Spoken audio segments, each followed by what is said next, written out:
So this is where the cable ends up.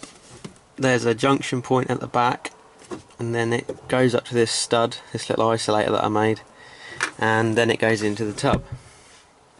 Now, last summer I think it was, I couldn't get enough power to the back for me lights and me light bars and the extra stuff that I added. So what I did was, I basically made a new 30 amp feed off of this to my switch panel over there.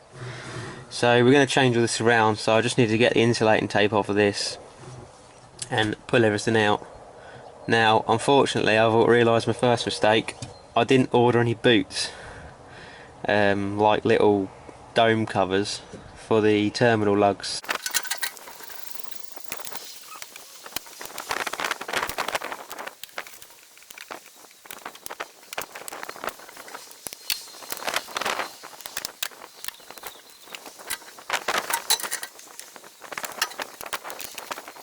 So this is the old split charge line, and that's only about 16mm square cable, maybe a bit less than that. That was some leftovers that I had. And these wires go to the little rear winch at the back. So I'm going to pull the original cable out and then put a bit of sleeving in, run the new cable and do a little run behind there. So I've just gone ahead and removed a few things like the breather block and cut the cables, took a load of cable ties off here and freed up the rear winch solenoid box. Got some control wires here. So what I plan on doing is taking these wires out and then threading the whole lot through some conduit. I could split the conduit, but it will only come undone, so we'll try and get it through there in one go and not have to slice it and tape it up and make it look gash. So yeah, so that's the wires. They're out the solenoid box. I'm going to be sure to put a fuckload of silicone grease in there just to keep any corrosion or anything at bay, because that probably does get wet when I go wading. Likewise, chuck some silicone grease in all the bullet connectors and stuff because they are full of mud.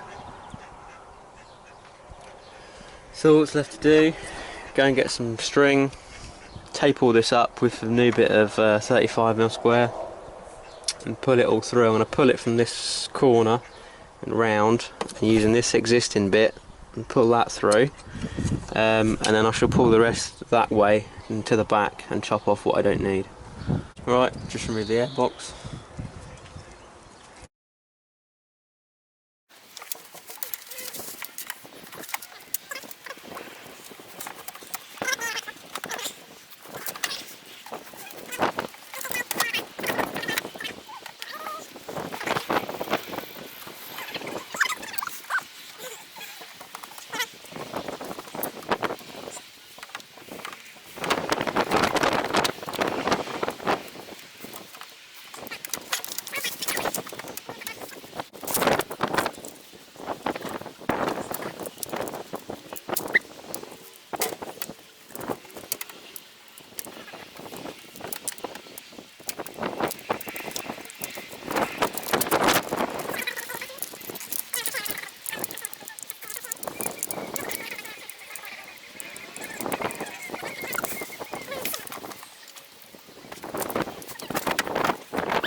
Right, so there's the finished splice. It don't look too bad, does it?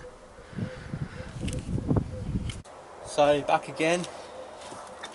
That's going to lay like that, but under here, and this goes off to the winch, the rear winch solenoid, and that's going to get fed through to the battery. Right, so I've had the camera off a while because I've just been doing some boring stuff. So I didn't realise I've been working away and the camera went flat. But I have, obviously you saw I did that splice. I've run them through, so I taped it to the old cable and pulled it through to the battery. This two winch lines, they're sleeved and just need to reroute them and connect them back up. Been doing a bit of boring stuff, you haven't missed much. So that can go up there. This has got some more loom tape over it to protect it from chafing on the conduit itself. And then we're going to pull this through. I've got the rest of the cable tied to the old cable. I'm going to pull it through.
So I'm just putting some of this conduit, whatever you call it, on this wire, and put some fabric tape around to join up the ends.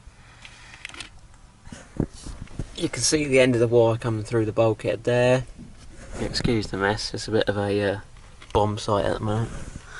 So that's going to run along the top of this footwell panel here, behind this little tab, along with the rest of these cables, and then it's going to join the seal strip and the rest of the wires in this seal strip here all the way to the back. This is the rear seal strip, and then it's going to go up behind the C pillar, up where this one goes.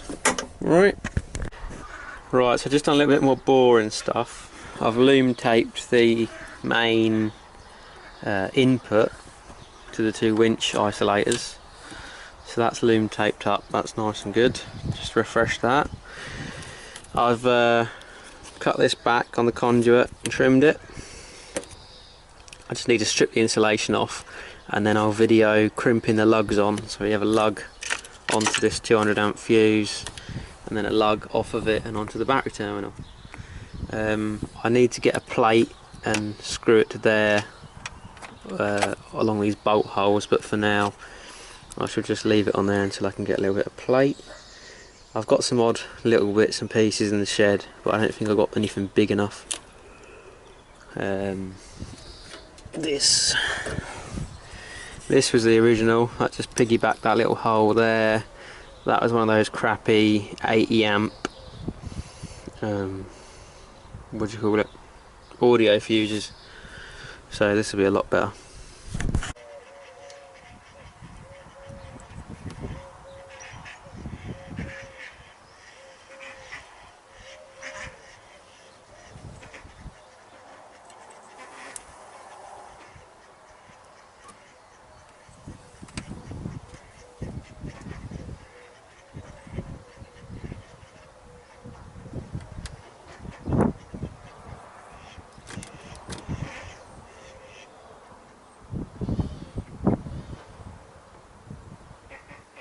Lovely.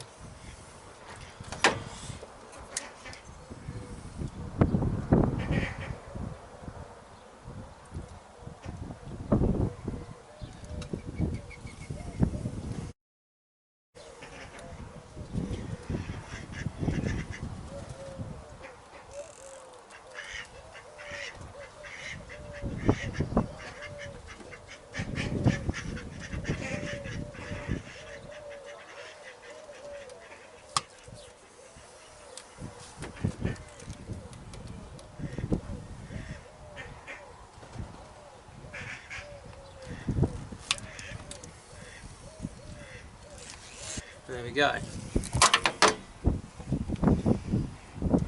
That's one done. So just a close up with a finished crimp. Okay.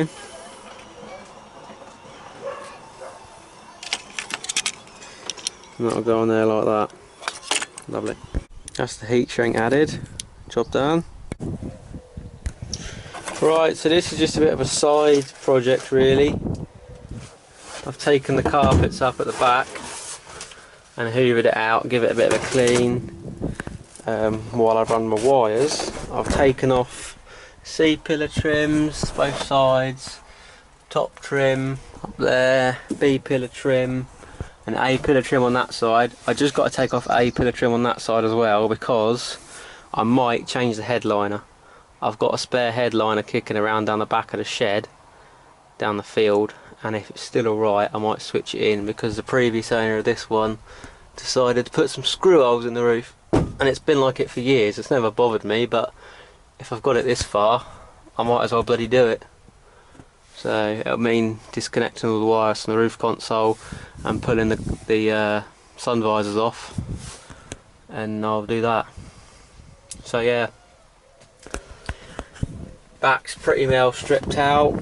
This is my terminal for the, like a buzz bar if you like. The cable's up to here so far. Yeah, going alright. Got a lot of other stuff to mount at the back here, so I might make another board.